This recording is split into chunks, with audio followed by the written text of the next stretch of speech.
Chosen one, stop. Do not scroll past this moment. This is not an algorithm trying to capture your attention. This is a divine appointment trying to capture your heart. God has paused the noise of the world and redirected your steps to this very second because He has a message that cannot wait another day. He saw it. He saw everything. I am not talking about the version of you that the world sees. I am not talking about the smile you plaster on your face when you walk into work or the polite nod you give when someone asks how you are doing. I am talking about the secret you. The you that exists when the door is locked, the lights are out, and the mask comes off. He saw the text message you typed out in anger 3 days ago. You remember the one. Your thumb was hovering over the send button. You had every right to send it. They hurt you. They lied about you. And you had the perfect words to destroy them, to set the record straight, to let them know exactly how much pain they caused. Your heart was pounding, your face was hot, and your finger was trembling. But then you did something that the world calls weak, but heaven calls mighty. You pressed backspace. You deleted it. You chose peace over revenge, not because they deserved it, but because you refused to let their poison enter your spirit. He saw that. He saw the tears you wiped away in the car in the parking lot so your family would not see you break. You sat there for 5 minutes, gripping the steering wheel, staring at nothing, just trying to compose yourself before you walked through the front door. You swallowed the scream that was rising in your throat. You took a deep breath, put on the brave face, and walked inside to serve everyone else while you were bleeding internally. He saw the last bit of money you gave away in secret. You looked at your bank account. You saw the numbers were in the red. You knew you had your own bills to pay. But when that person asked for help, or when that opportunity to sow a seed came up, you did not calculate. You trusted. You gave what you could not afford to give because your heart is wired for generosity, even in your own famine. You thought you were invisible, didn't you? You thought those moments vanished into the void. You thought nobody noticed the price you were paying to keep your integrity. But listen to me closely. You were being recorded. The silence you have felt from heaven lately is not the silence of abandonment. It is the silence of a courtroom where the judge is reviewing the evidence before banging the gavel in your favor. Before we go any further into this revelation, I need you to understand exactly what is at stake here. This is not just another motivational message to make you feel better for 10 minutes. We are embarking on a journey of royal unveiling. By the end of this transmission, I am going to hand you the integrity audit checklist to confirm your status. I am going to reveal the 7 counterfeits the enemy will send to trap you right before your breakthrough, and we will end with an activation ceremony that will seal your next season. You cannot afford to miss a single second of this because the enemy is banking on you clicking away before you get the keys to your victory. Stay with me. Your timeline is shifting right now. I want you to align your spirit with me. You do not need to move. You do not need to close your eyes if you are driving. Just bring your awareness to the center of your chest. Feel the beat of your heart. That rhythm is not automatic biology. That is the steady drumbeat of a God who has sustained you through the darkest valley of your life. Notice the air in the room where you are right now. Whether you are in a bedroom, a car, or an office, that space is no longer empty. It is filled with the cloud of witnesses. It is filled with the presence of the one who has been watching you with a gaze of absolute love and pride. Let's look at the evidence. Let's look at why you are really here. You are suffering from something I call integrity fatigue. You are tired of doing the right thing and getting the wrong result. You look around and you see people who cut corners, getting ahead. You see people who lie and cheat, building empires. You see the loud ones, the arrogant ones, the fake ones, getting the promotion, getting the relationship, getting the recognition, and there you are, faithful, honest, kind, and yet you feel like you are walking through mud. Every step is a struggle, doors slam in your face, friends betray you, and the only reward you seem to get is more struggle. There is a voice in the back of your head, a dark whisper that comes at 3 a.m. that says, maybe I am the fool. Maybe God does not care about my righteousness. Maybe I should just play the game like everyone else. I want to take you to a moment in Scripture that will change how you see your tears forever. In Psalm 56 verse 8, David says something profound. He says, "You keep track of all my sorrows. You have collected all my tears in your bottle. Are they not in your book?" Now, most people hear that and think it is just poetic language. They think it just means God feels bad when we are sad. But that is surface level. We need to go deeper. In the ancient Near East, when this was written, tears were not seen as just wastewater from the eyes. There was a custom called the lacrimatory. People would catch their tears in a small bottle during times of great mourning or sacrifice. These bottles were kept as sacred evidence of how much they loved the person they were grieving for. They were proof of the depth of their soul. When the Scripture says God puts your tears in a bottle, it is using legal and financial language. He is not just wiping them away, He is storing them. He is archiving them. Why would you store something? You only store things that have value. You only store things that you intend to use later. Your tears are not waste products. They are liquid prayer. They are a currency in the spirit realm. Every time you cried because you chose to do the right thing when it hurt, those tears were collected. Every time you cried because you were lonely but you refused to lower your standards, those tears were bottled. God is not just keeping track of them for sentimental reasons. He is keeping track of them for repayment. Think about the Joseph principle. Joseph was a man of integrity. He refused to sleep with Potiphar's wife. He did the right thing. And what did he get for it? He got thrown in prison. He went from being a slave to being a prisoner. It looked like his integrity destroyed him.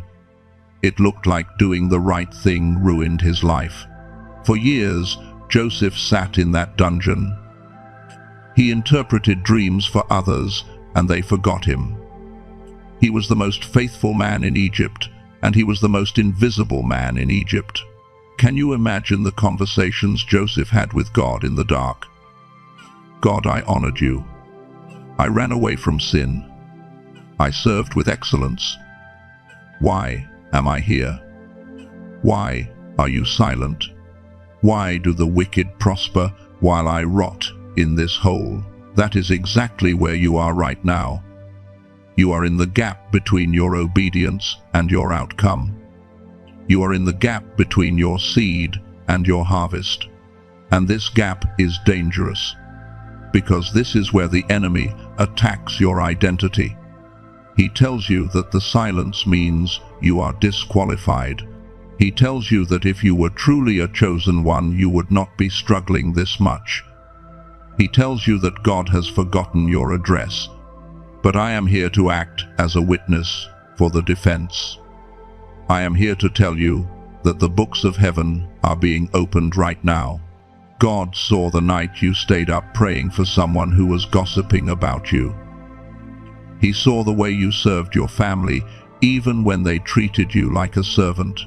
He saw the professional opportunity you turned down because it required you to compromise your morals.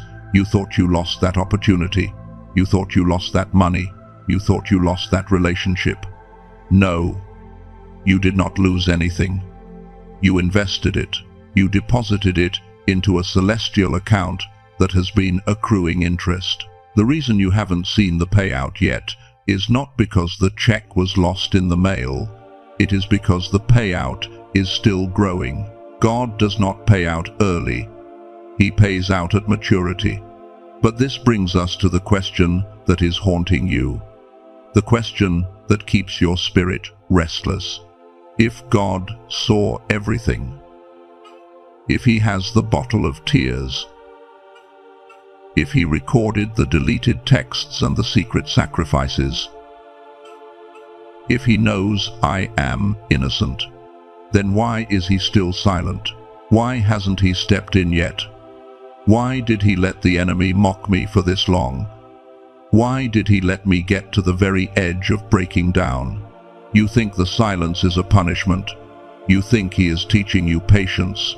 You think you need to learn how to suffer better. But what if I told you that you are completely wrong? What if I told you that the silence you are experiencing right now has nothing to do with punishment and everything to do with protection? There is a shocking reason behind the silence of God that you have never considered. A reason that explains why the atmosphere around you feels so heavy and so quiet at the same time. It is not because he has walked away.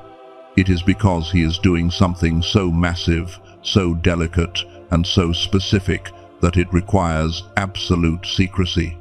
He is not ignoring you. He is hiding you. And the reason he is hiding you will shake you to your core when you understand what is happening behind the closed door. Let's go deeper into this hiding place. I know that right now it does not feel like protection. It feels like suffocation. It feels like you are screaming underwater and no one can see the bubbles rising to the surface. You have been doing the right thing for so long that you are starting to feel foolish. There is a specific kind of exhaustion that only comes from maintaining your integrity when everyone around you is compromising theirs. It is a heavy, cold weight in the center of your chest. You watch people lie and get promoted. You watch people manipulate and get the relationship. You watch people step on others and get to the top. And then there is you. You stayed silent when you could have destroyed their reputation with one sentence. You swallowed the truth to keep the peace in your family.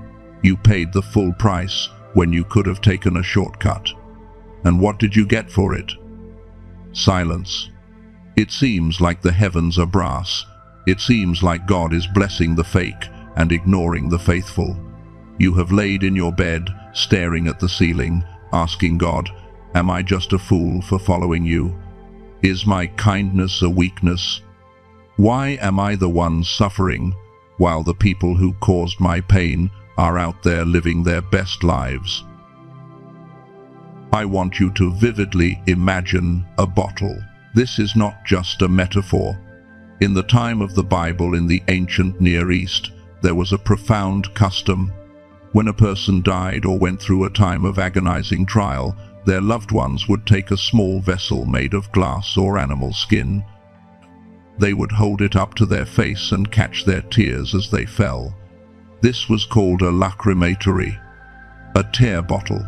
These bottles were not thrown away. They were sealed. They were kept in the most sacred places of the home. Sometimes they were even buried with a person as their most valuable possession. Why?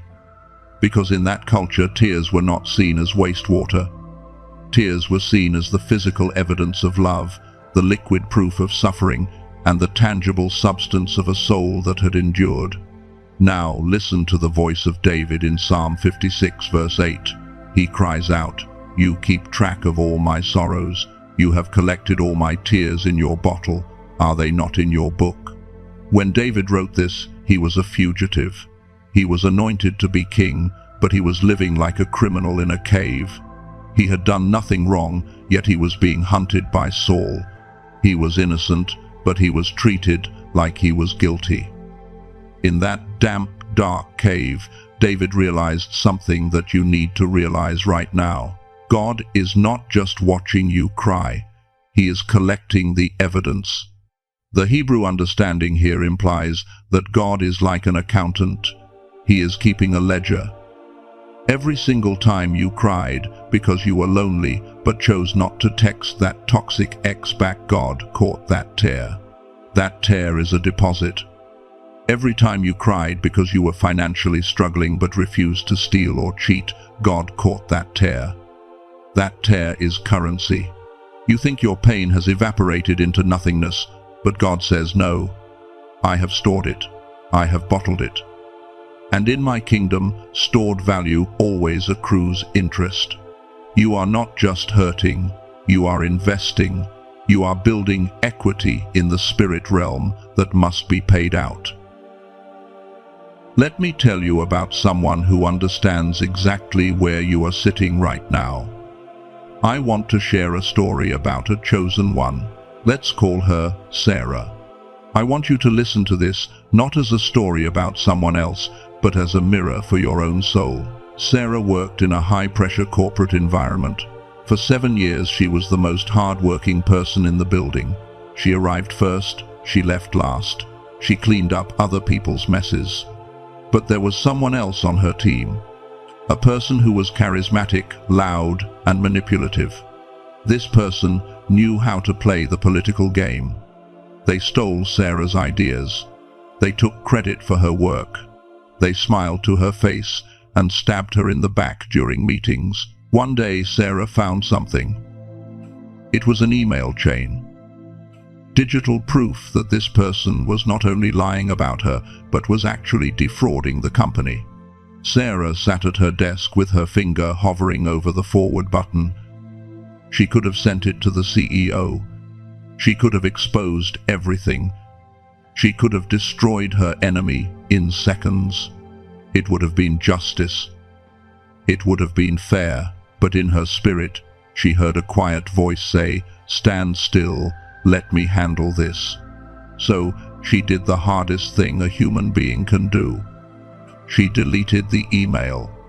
She chose to trust God's vindication instead of her own vengeance. And you know what happened next? Nothing. For 2 more years, nothing happened. The manipulative person got promoted. They became Sarah's boss. Sarah had to sit in meetings and listen to this person give orders, knowing the truth about who they really were. The silence was deafening. Sarah went home every night and cried into her pillow. She prayed, "God, did I make a mistake? Did I let evil win? I trusted you and I am being punished for it." She felt forgotten. She felt like her integrity had ruined her career. But she didn't know about the bottle. She didn't know about the interest rate of heaven. Here is the principle you must grasp. If Sarah had exposed that person herself, she would have gotten a temporary victory. The person might have been fired, and Sarah might have kept her job. That is man's justice. But God does not want to give you man's justice. He wants to give you kingdom recompense. And kingdom recompense takes longer to cook because it is a much bigger meal. 7 years after she started, 7 years of sowing tears, 7 years of invisible sacrifice. The shift happened in 24 hours. It started with a phone call on a Tuesday morning. The company was being acquired by a massive global conglomerate. The new owners came in to do a full audit. They didn't just look at the numbers, they looked at the character of the leadership. The manipulative boss was exposed not by Sarah, but by the audit. They were escorted out of the building by security. But that wasn't the vindication. That was just the cleanup. The new owners called Sarah into the boardroom. She thought she was going to be let go. She walked in, trembling, holding her breath. The CEO looked at her and said, "We have been watching the workflow of this department for the last month. We realize that you have been carrying this entire division on your back. We don't want you to manage this team. We are creating a new position for you. You are going to oversee the entire region." They handed her a contract. The salary was triple what she was making. But the best part wasn't the money. The best part was that the very people who had mocked her silence, who had called her weak, who had taken advantage of her kindness, now had to come to her for approval. God prepared a table before her in the presence of her enemies. If she had fought her own battle, she would have won a skirmish. Because she let God fight it, she won the war. Her tears had been bottled. Her silence had been recorded, and when the bottle was poured out, it created a tsunami of favor that washed away 7 years of pain in one single day. Now I want you to look at your own life. Where have you been, Sarah? Where have you held your tongue? Where have you walked away from a fight you could have won? Where have you sown tears in the dark? You are not crazy. You are not a fool. You are a spiritual investor who is about to see a return on investment that will make your knees buckle. God has not wasted a single drop of your pain. He has been saving it for this specific season. The reason the attack has been so intense and the wait has been so long is because the payout is so large. You don't need a dump truck to deliver a penny, but you need heavy machinery to deliver the gold that is coming your way. But I know what the voice of doubt is whispering to you right now. It is saying, "That is a nice story for Sarah. But what about me? How do I know I am not just suffering for nothing? How do I know God is actually preparing this for me, and I am not just imagining it?" Listen to me. You do not have to guess. You do not have to hope blindly. There are signs. There are 3 specific secret markers that appear on the life of a chosen one right before the bottle is poured out. These are not signs the world sees. These are spiritual indicators that appear on your soul like a watermark on a $100 bill. If you have these 3 signs, your time of hiding is officially over.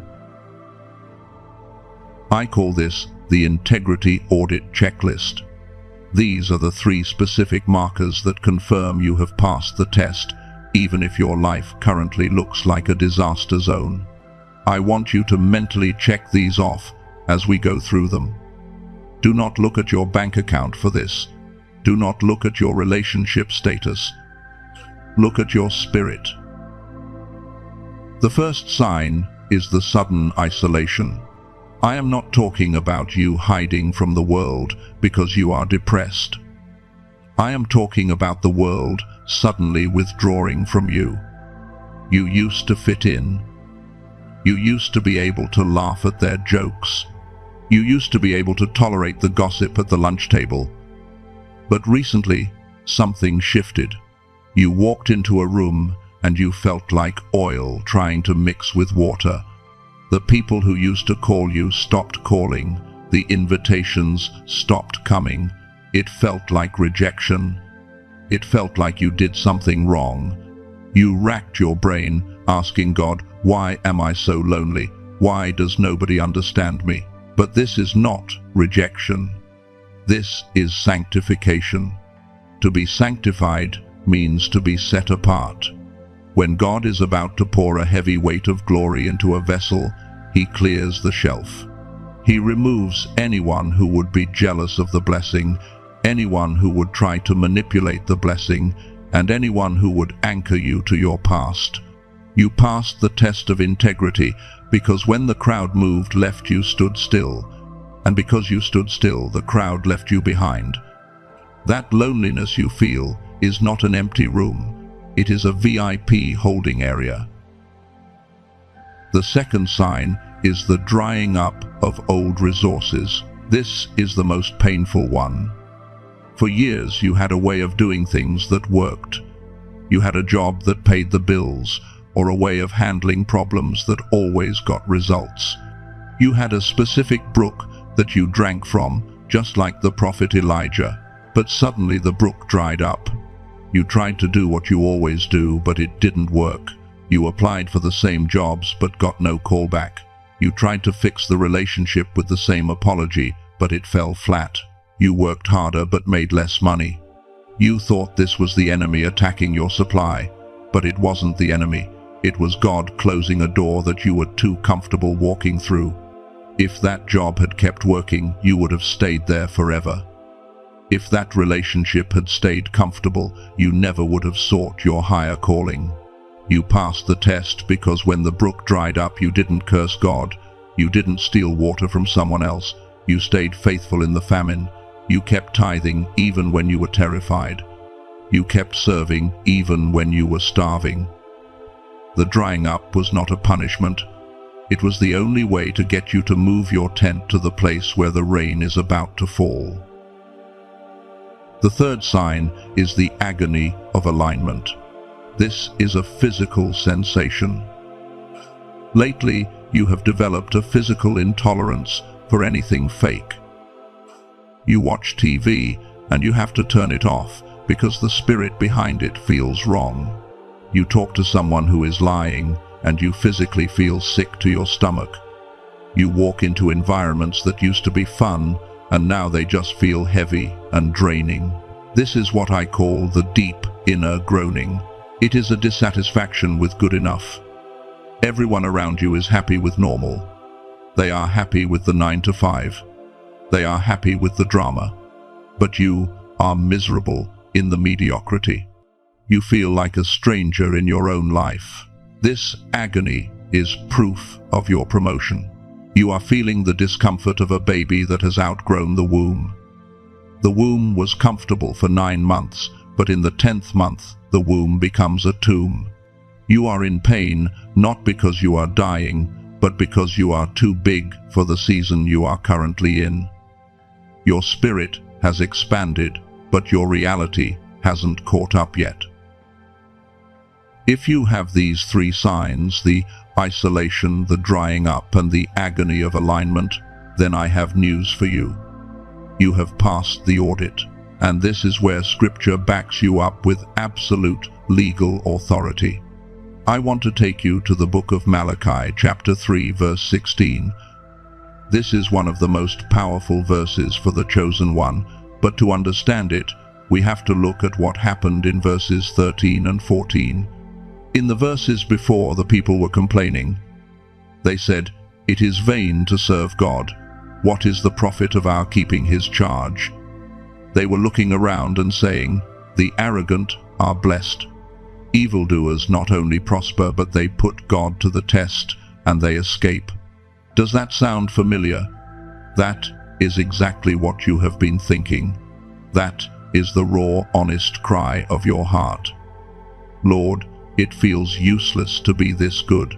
But then verse 16 shifts everything. It says, "Then those who feared the Lord spoke with one another. The Lord paid attention and heard them, and a book of remembrance was written before him of those who feared the Lord and esteemed his name." Notice the sequence. God heard their pain. He heard their confusion, and he didn't send lightning to strike them. He opened a book. The Hebrew word for remembrance here involves a legal action. It is a memorial record meant to trigger a future reward. Kings kept these books. When someone did a great deed for the king, it was written down so that at the proper time the king could open the book and grant a favor. God has a book of remembrance with your name on it. He wrote down the date you deleted that text. He wrote down the amount of the seed you sowed in the famine. He wrote down the nights you spent in isolation. The ink is dry. The record is sealed. You have been audited by the kingdom of heaven, and the result is stamped across your file, approved. But this leads us to the most dangerous moment of your journey. This is the moment where most chosen ones quit. This is the false summit. Because if the book is written, and if the audit is approved, and if you pass the test, then why are you still waiting? Why is the bank account still empty? Why is the phone still silent? Why does it feel like the heavy cloud has not lifted? You have done everything right. You have prayed. You have fasted. You have forgiven. You have stood on the word. And yet here you are, week after week, month after month, looking at a horizon that never seems to change. The people around you, the well-meaning religious people, they tell you the same thing over and over again. They say, just be patient. God is teaching you patience. Wait on the Lord. His timing is perfect. And every time you hear the word patience, you want to scream because you have been patient. You have been patient for years. You have waited until your hope feels like it has dried up into dust. You feel like you are running a marathon where the finish line keeps moving further away. You start to think, maybe I haven't learned the lesson yet. Maybe I need to be more humble. Maybe I need to suffer a little bit more to prove I am ready. So you dig in deeper. You try to force yourself to be okay with the delay. You try to spiritually drug yourself into accepting that this waiting room is your home. But I am here to shatter that lie. I am here to tell you that the people telling you to be patient are wrong. God is not teaching you patience anymore. You passed that class 3 years ago. The reason the blessing has not arrived yet has absolutely nothing to do with your character development. It has nothing to do with you needing to learn how to wait. If you keep trying to learn patience, you are going to miss the shift that is happening right now. You are preparing for a long winter when God is announcing a sudden summer. There is a shocking reason why the reward has been delayed. A reason that is so strategic, so military, and so protective that if you understood it, you would stop crying about the wait and start praising God for the cover. He is not teaching you patience. He is doing something completely different inside that silence. Stop praying for patience.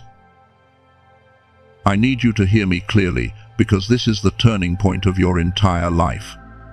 Stop asking God to give you the strength to wait longer. Stop apologizing for being tired of the delay. The reason you are exhausted is because your spirit knows something your mind does not. Your spirit knows that the season of patience is officially over. You have been misinterpreting the silence. You have been looking at the closed door and thinking it is a rejection letter. You have been thinking that God is silent because he is angry, or because he is busy, or because he is changing his mind about your destiny. But you are wrong. The silence is not the sound of abandonment. The silence is the sound of wrapping. Imagine a father preparing a massive surprise gift for his child. He goes into a room. He shuts the door. He locks it. For hours, the child sits outside knocking. The child cries, "Daddy, let me in. Why won't you talk to me? Why are you keeping me out?" The father stays silent. Not because he doesn't love the child, but because if he opens the door too soon, he ruins the reveal. The noise inside the room is the sound of paper crinkling, the sound of ribbons being cut, the sound of the stage being set. The father is working harder in the silence than he ever did in the noise. God is saying to you right now, I am not ignoring you.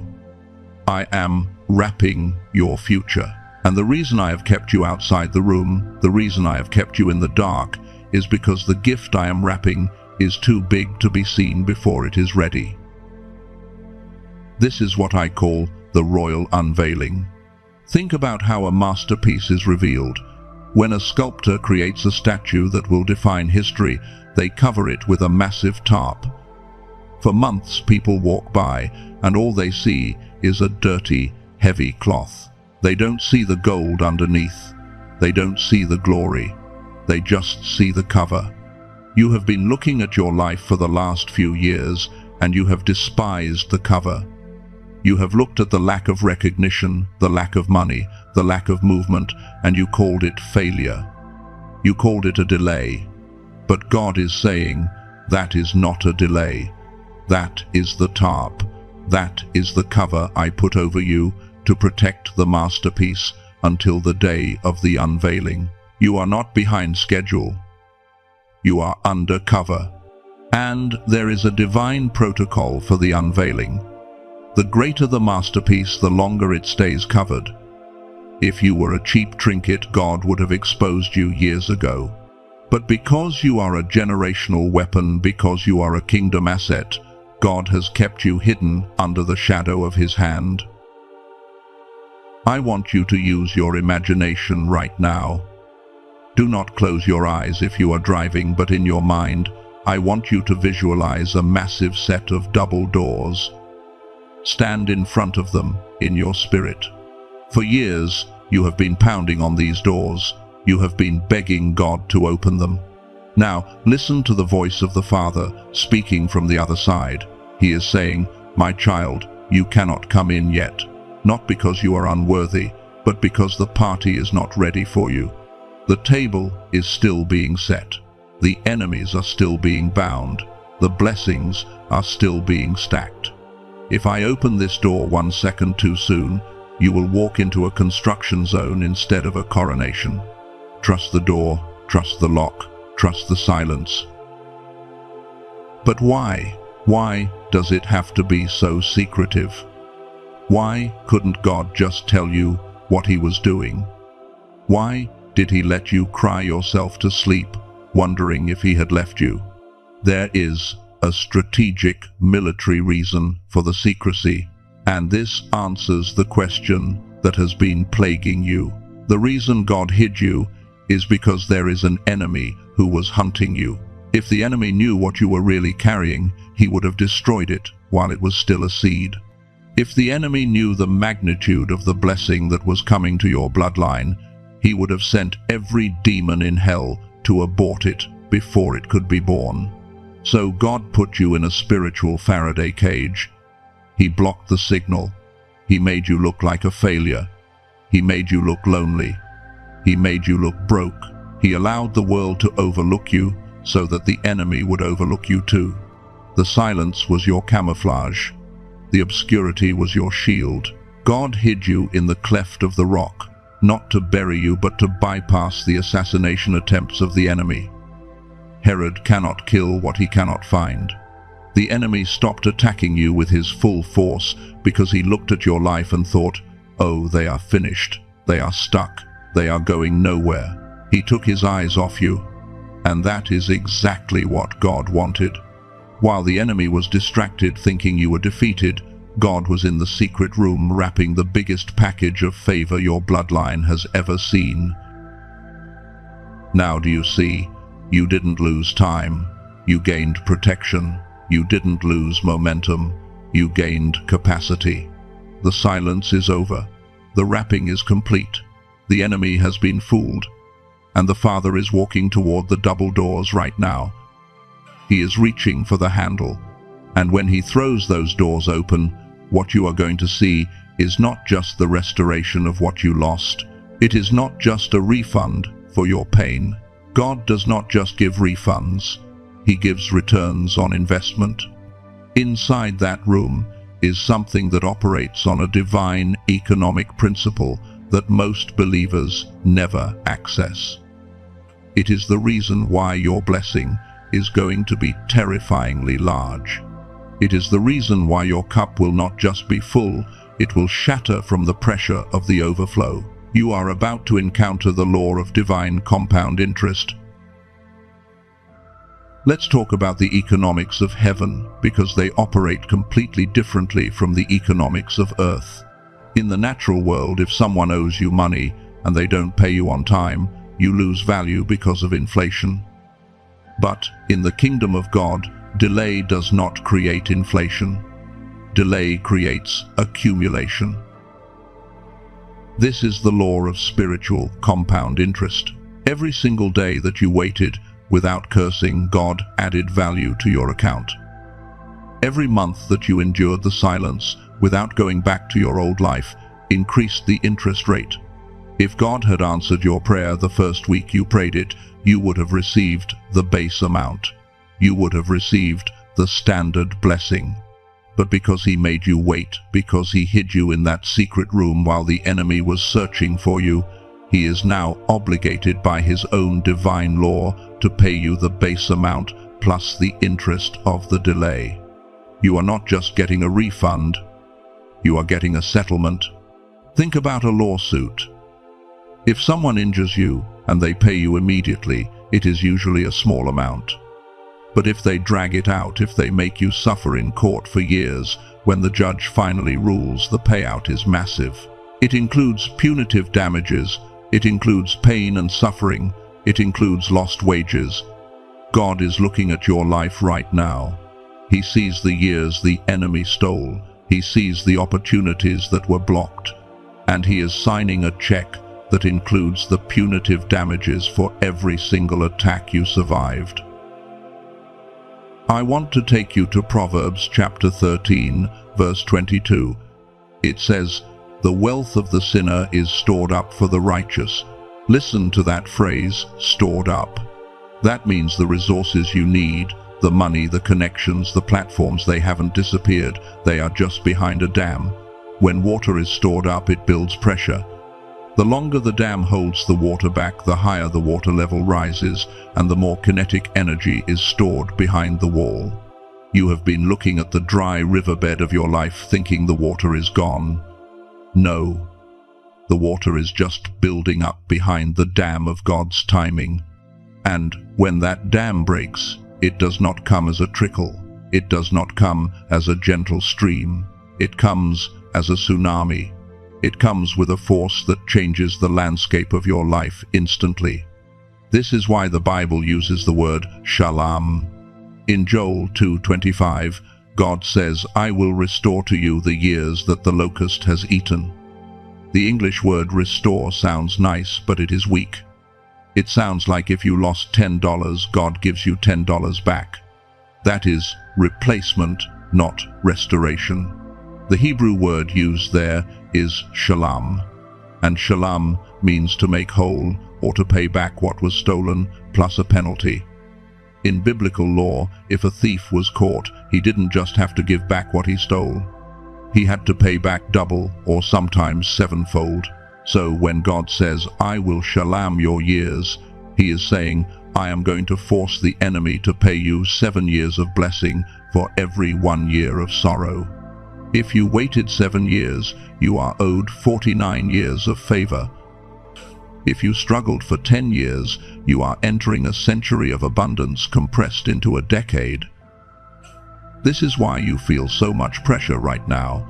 The pressure is proof of the volume that is about to be released. We see this pattern perfectly in the life of Joseph. I want you to really look at his timeline because it is your timeline. Joseph had a dream when he was 17, but he didn't walk into the palace until he was 30. That is 13 years of what looked like absolute failure. 13 years of slavery. 13 years of false accusations.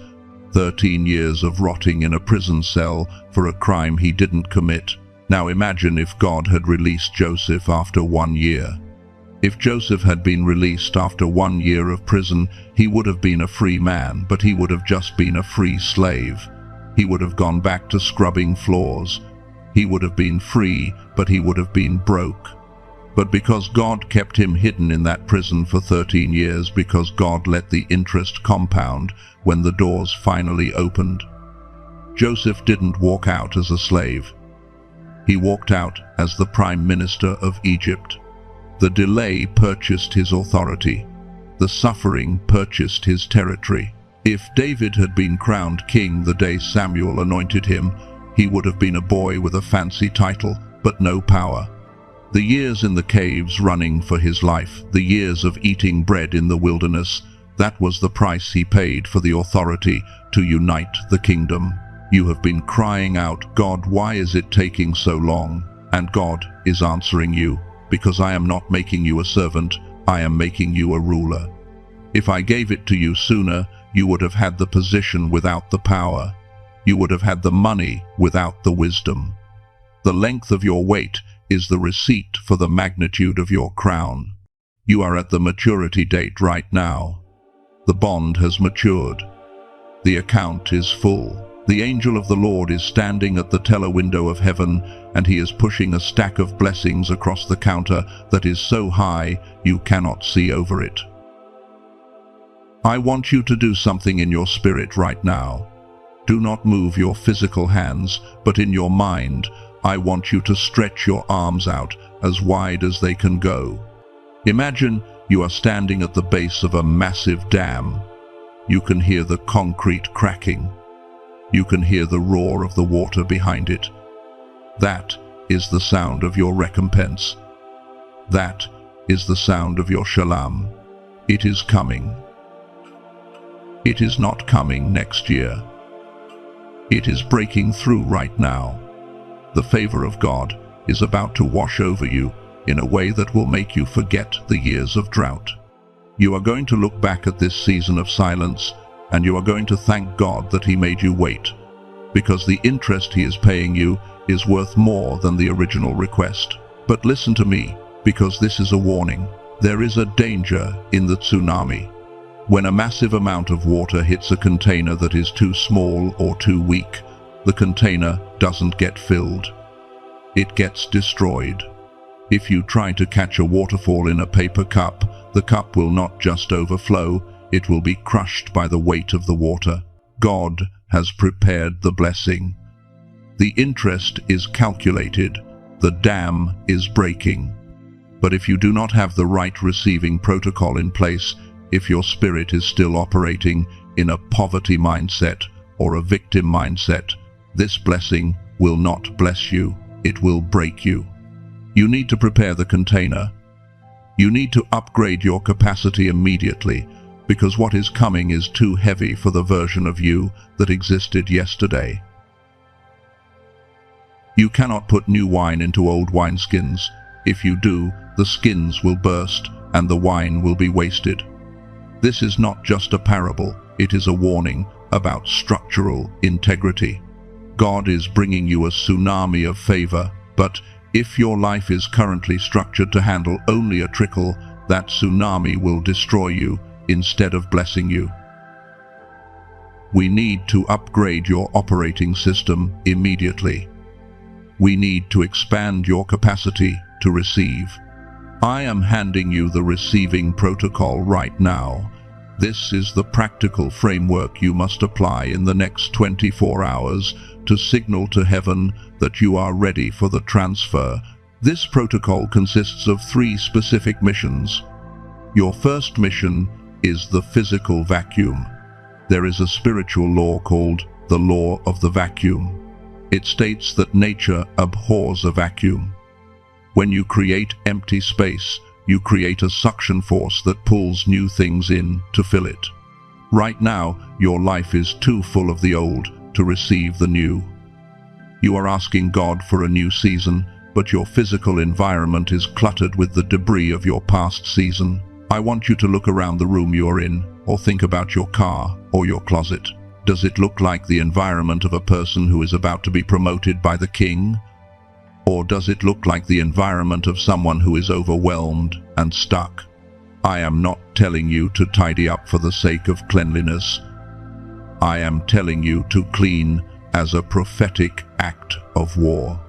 When you throw away that broken item you have been hoarding just in case you are telling the spirit of poverty that you trust God to provide better. When you clear off that desk, you are creating a landing strip for new contracts. I want you to do this practically. Go into your phone, look at your photos, look at your messages. Are you holding on to screenshots of conversations that hurt you? Are you keeping the contact number of that person who betrayed you just in case they call back? Delete them. Every old file you keep is occupying memory space that God needs for the new download. When you press delete, you are breaking a soul tie with the past. Your second mission is the mental declutter.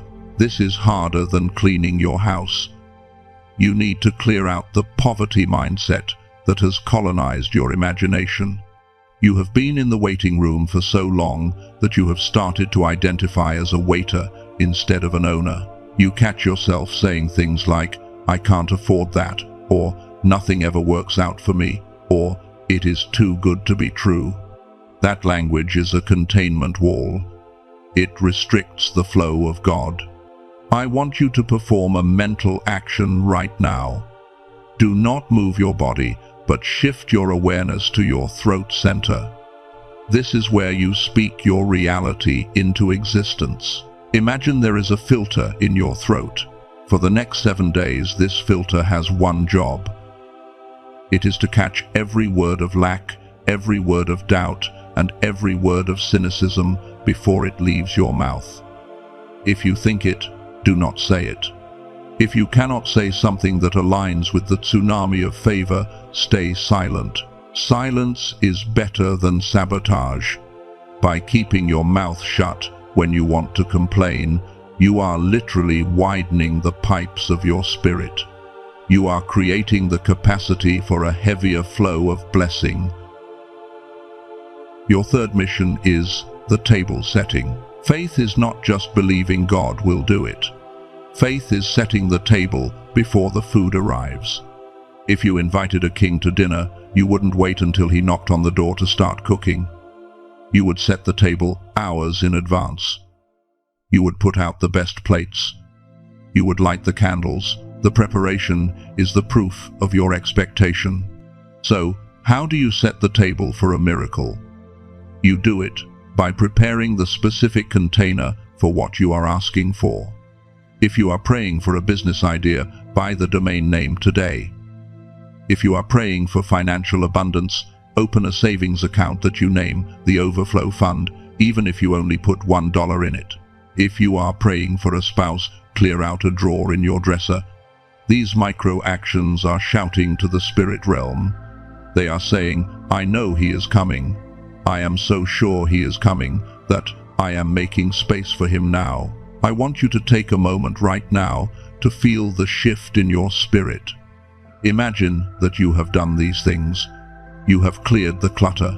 You have deleted the old texts. You have stopped speaking words of lack. Feel the lightness in your chest.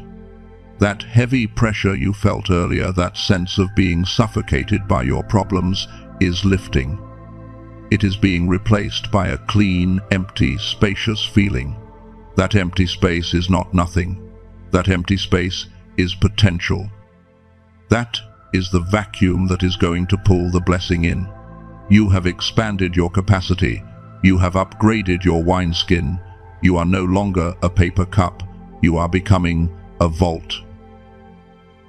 And now that the space is cleared, now that the vessel is ready, the dam can break.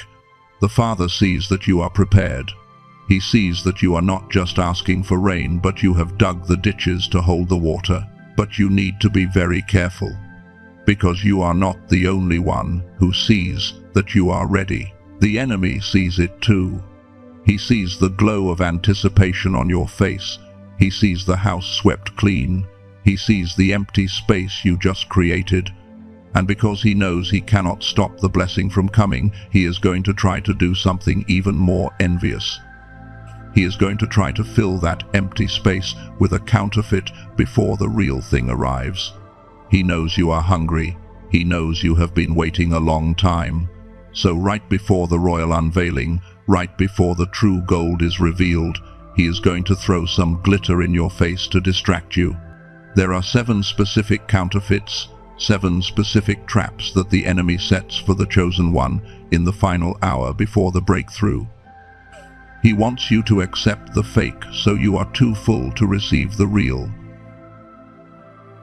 The enemy is a legalist. He knows he cannot stop a prophecy that God has already signed. He knows he cannot block a tsunami that has already been released. So when he realizes that you have passed the test and the blessing is inevitable, he switches his strategy completely. He stops trying to block you and he starts trying to trick you. He shifts from being a roadblock to being a counterfeiter. His goal is no longer to stop the blessing. His goal is to get you to settle for a fake blessing right before the real one arrives. He wants you to fill your capacity with a substitute so that when the royal unveiling happens, your hands are too full of trash to catch the treasure. This is the most dangerous phase of your journey. It is the zone of the almost. I am going to expose his playbook right now.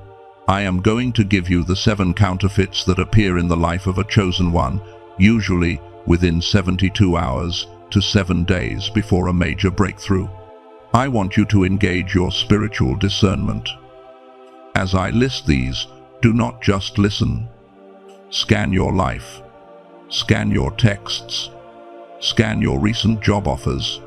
See if any of these traps are sitting on your doorstep right now. The first counterfeit is the resurrection of the ex. This is the most common trap. You have been lonely for months or years. You have healed. You have finally reached a place of peace where you don't need anyone to make you happy. And suddenly, out of nowhere, your phone lights up.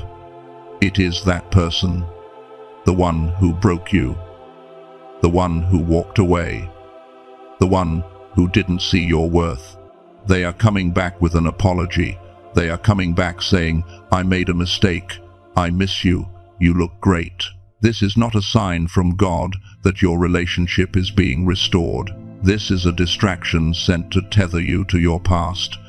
The enemy knows that if you reconnect with that person, you reconnect with the old season, you reconnect with the old trauma. He is trying to get you to marry your history, so you cheat on your destiny. Do not answer. Do not feel flattered. Recognize it for what it is. It is a zombie knocking at the door, trying to eat the life of your future. The second counterfeit is the Ishmael opportunity. Abraham was promised a son named Isaac, but he got impatient and he created a son named Ishmael. Ishmael was a good thing, but he wasn't the God thing. Right now you might be looking at a job offer or a business deal that looks good. It pays the bills, it makes sense on paper, it solves your immediate panic. But in your gut there is a check. There is a lack of peace. You feel like you have to force it. You feel like you have to manipulate the door to get it open. That is an Ishmael. It is a counterfeit blessing that will solve your problem today, but create a war in your life tomorrow.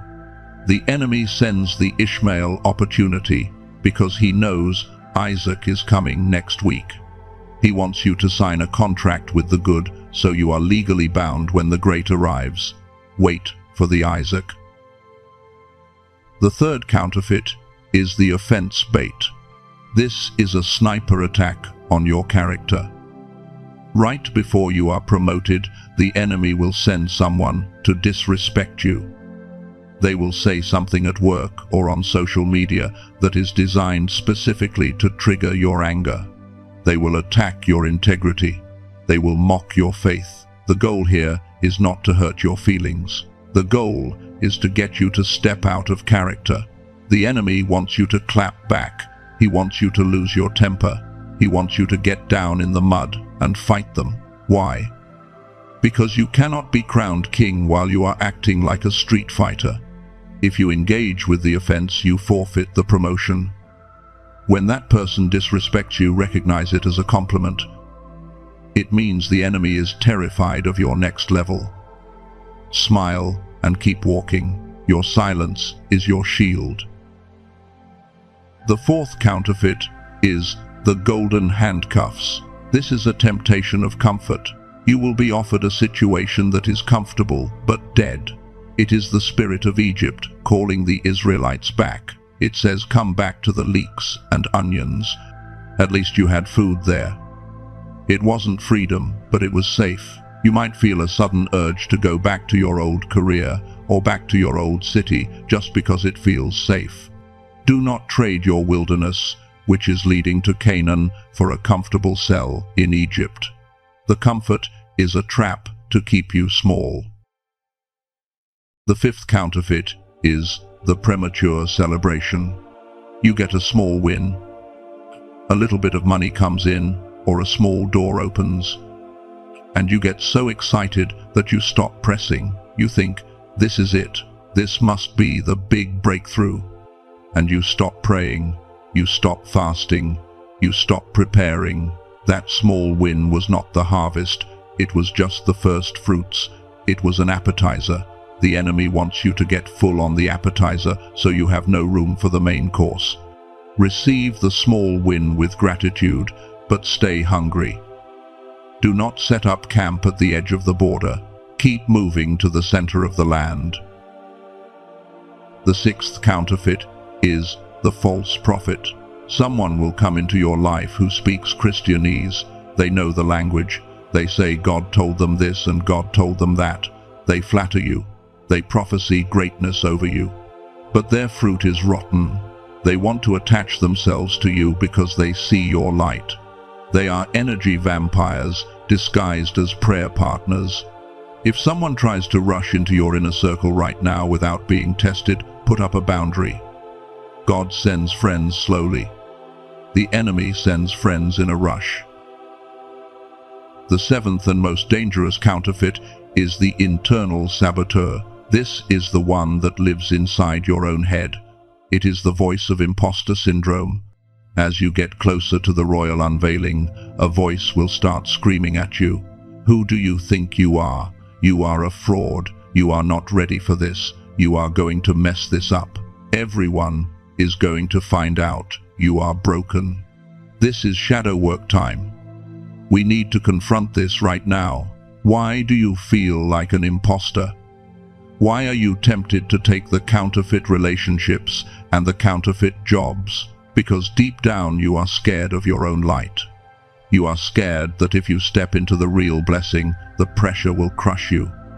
You are scared that you are too damaged to carry the glory, so you self-sabotage. You reach for the fake because the fake feels safer. The fake feels like something you can control. The royal unveiling feels out of control, but I want you to reframe this fear immediately. That feeling of being an imposter is not evidence that you are fake. It is evidence that you are humble. The arrogant person thinks they deserve the throne. The chosen one knows they need God's grace to sit on the throne. The fact that you feel unqualified is the very qualification God is looking for. It means you will rely on Him and not on your own ego. Do not let your fear of success trick you into accepting a life of mediocrity. I want you to perform a mental action right now. This is a protection protocol for your spirit. Imagine you are the bouncer at the door of your own heart. You are standing at the velvet rope. Visualize these 7 counterfeits trying to get in. The X is trying to talk their way past you. The Ishmael opportunity is trying to bribe you. The offense is trying to provoke you. The internal saboteur is screaming at you. In your mind, I want you to look at them with a stone-cold face. You do not argue with them. You do not fight them. You simply point to the sign that says VIP only, and you say, access denied. Feel the power of that no. Every time you say no to a counterfeit, you are saying yes to the royal unveiling. Every time you block a fake friend, you are opening a seat for a divine connection. Every time you reject an Ishmael, you are summoning your Isaac. You have cleared the room. You have identified the traps. The enemy is out of options. He has thrown his best distractions at you, and you have stepped over them. There is nothing left between you and the destiny that was written in your book before the foundations of the earth. The obstacles are gone. The path is clear. You are now entering the final phase. The atmosphere is shifting from warfare to celebration. The tsunami is cresting, and you are about to run the most glorious lap of your entire life. You have cleared the room. You have identified the traps. The enemy is out of options. He has thrown his best distractions at you, and you have stepped over them like they were nothing. There is nothing left between you and the destiny that was written in your book before the foundations of the earth. The obstacles are gone. The path is clear. You are now entering the final phase. The atmosphere is shifting from warfare to celebration. The tsunami is cresting, and you are about to run the most glorious lap of your entire life. I want to anchor this in reality for you. I want you to understand how quickly the landscape changes when God decides it is time to unveil His masterpiece. Let me tell you about a chosen one named David. I am not talking about King David in the Bible. I am talking about a man living right now who watched this channel just like you. 6 months ago, David was sitting in his kitchen staring at an eviction notice. He had done everything right. He had started the business God told him to start. He had invested his savings. But for 2 years, it was absolute silence. No clients, no revenue, just debt. On a Thursday morning at 8 a.m., David was taping up boxes. He had given up. He accepted that he had failed. He was packing his life away, preparing to move back in with his parents. He felt humiliated. He felt like God had led him into the wilderness to die. But David didn't know that while he was taping boxes, God was signing contracts. At 11 a.m., while David was loading the truck, his phone rang. It was a company he had pitched to 18 months ago, a company that had completely ignored him. The CEO was on the line. He said, "We have been looking for a vendor for a massive project, and for some reason we could not get your name out of our heads this morning. We don't just want to hire you, we want to partner with you." They wired a deposit into his account by 2 p.m. By 5 p.m., David wasn't unpacking boxes in his parents' basement. He was paying off every single debt he owed. In less than 9 hours, he went from being evicted to being fully funded. He went from shame to double honor. He didn't have time to process it. It happened so fast, it made his head spin.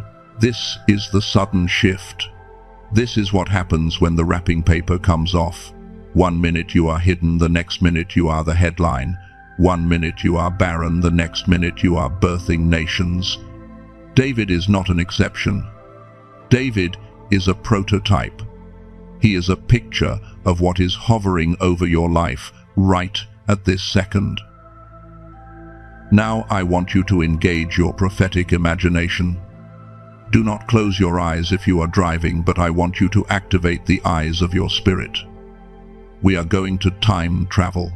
We are going to go forward into the future that God has already prepared for you. I want you to visualize a calendar in your mind. Watch the pages turn. Fast forward 3 months from today. Look at yourself in the mirror 3 months from now. Look at your face. The tension that is in your jaw right now is gone. The worry lines in your forehead have smoothed out. You look younger. You look lighter. Why? Because the heavy weight of financial survival has been lifted off your shoulders. Feel the air in your lungs. It feels different. It feels like oxygen returning to a drowning man. You are breathing the air of freedom. In this vision, look at your phone. It is not something you dread anymore. It is buzzing with notifications of favor. I want you to see the specific thing you have been crying for. If it is a spouse, see yourself sitting across the table from them, laughing at a joke, feeling completely safe. If it is a house, feel the cold metal of the new keys in your hand. Hear the sound of the key turning in the lock. If it is a ministry, see the room full of people who are being healed by your testimony. This is not a fantasy. This is a memory of your future. God is showing you this because He wants you to know that the version of you that is struggling right now is already a memory to the version of you that is standing in that future. And you do not have to wait 3 months to see the first sign. I am releasing a prophetic declaration over you right now. I want you to receive this in your spirit. I declare that within the next 72 hours, you are going to see a shift in the atmosphere. The heaviness is going to break. You are going to wake up with a song in your spirit that you didn't put there. That is the sound of the breaker anointing hitting your house. I declare that within the next 7 days, you will receive a specific communication, a call, an email, a text. It will be the first drop of the rain. It will be the evidence that the dam has broken. I declare that Isaiah 60 verse 1 is becoming your reality. Arise, shine, for your light has come, and the glory of the Lord has risen upon you. The days of your mourning are ended. The days of your hiding are over. The days of you being the best kept secret in the kingdom are finished. This future I just described, this tsunami of favor, this royal unveiling, it is not just a possibility, it is a legal decree. The paperwork has been drawn up, the signature of the king is on the bottom line. The angels have been dispatched with the delivery, everything is set. The books are open. The gift is wrapped. The table is prepared. There is only one thing left to do. We need to activate the transfer. We need to sign for the package. We need to legally authorize heaven to download this reality into the earth realm. This requires a change in posture. It requires a shift from listening to participating. Wherever you are, if you are in a place where you can safely do so, I need you to physically stand up on your feet. If you are driving, stay seated, but stand up in your spirit. Something is about to happen that will seal this word forever. We are about to go before the throne. Chosen one, stand in your spirit right now. If you can physically stand, do it. If you are driving, straighten your spine and grip the wheel with the authority of a king. This is not a prayer request. This is not a beg. This is a coronation. For the last hour, we have walked through the valley of your silence. We have exposed the strategy of the enemy. We have uncovered the secret room of God's preparation. And now we have arrived at the moment of transfer. You are not leaving this video as the same person who clicked on it. That version of you, the one who was confused, the one who was hurt, the one who felt forgotten, is dead. That version of you has expired. The version of you standing here right now is the unveiled one. I want you to place your hand over your heart. This is the seal of ownership. Father God, in the mighty name of Yeshua, Jesus Christ, the King of glory, the breaker of chains, the author of our faith, we stand before you now. We acknowledge that the atmosphere in this room has shifted. The ceiling has been removed. The portals of heaven are open. The recording angels have put down their pens because the time for recording is over and the time for rewarding has begun. We declare that this is a divine moment etched in eternity. We are not just watching a screen, we are standing on holy ground. Father, I thank you for this chosen one. I thank you that you saw them. You saw them when they deleted that text message, choosing peace over war.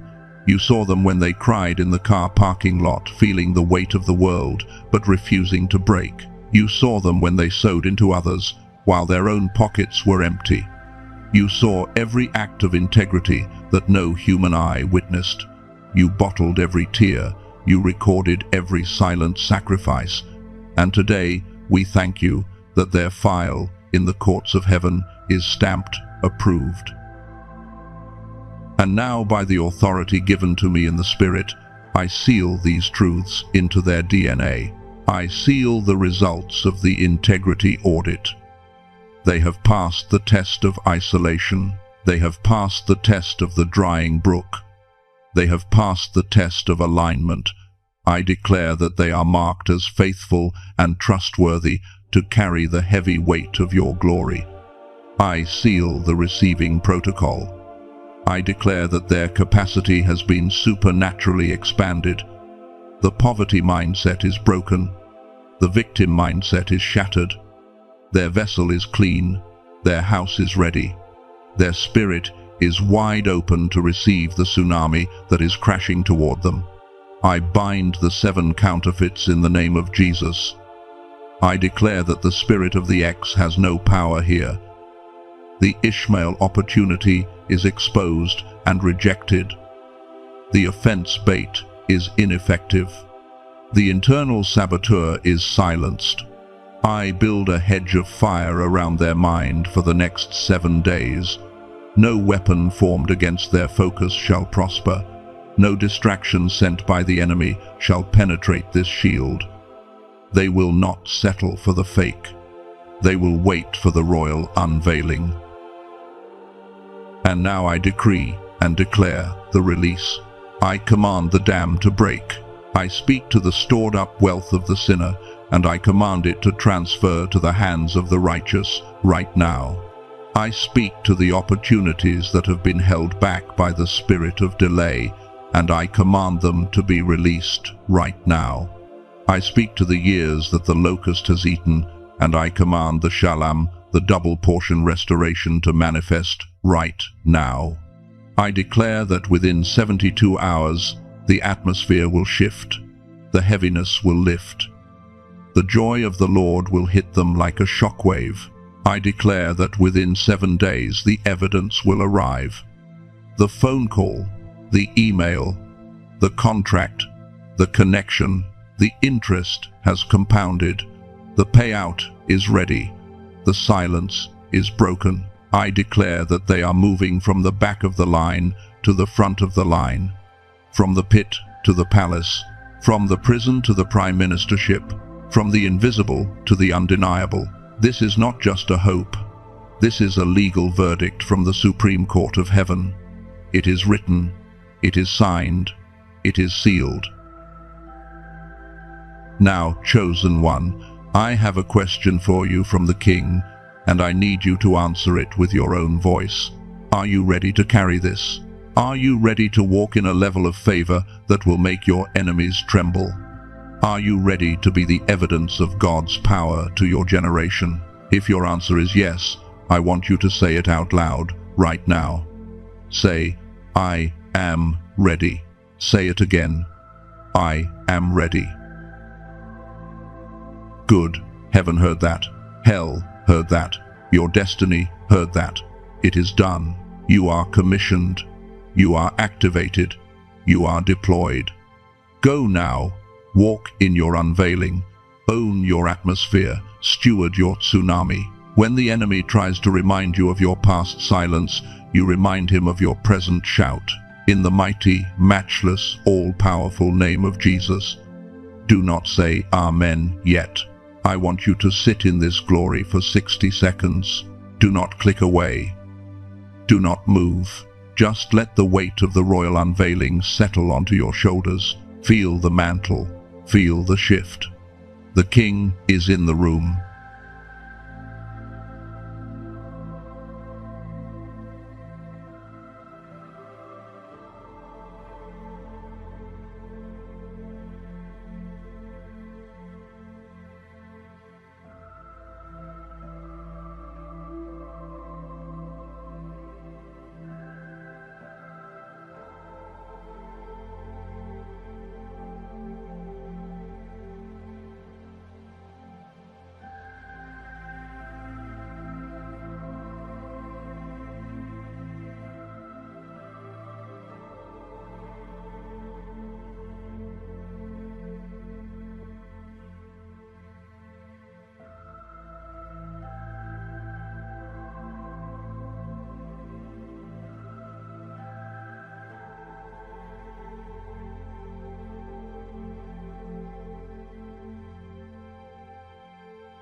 Now, Amen.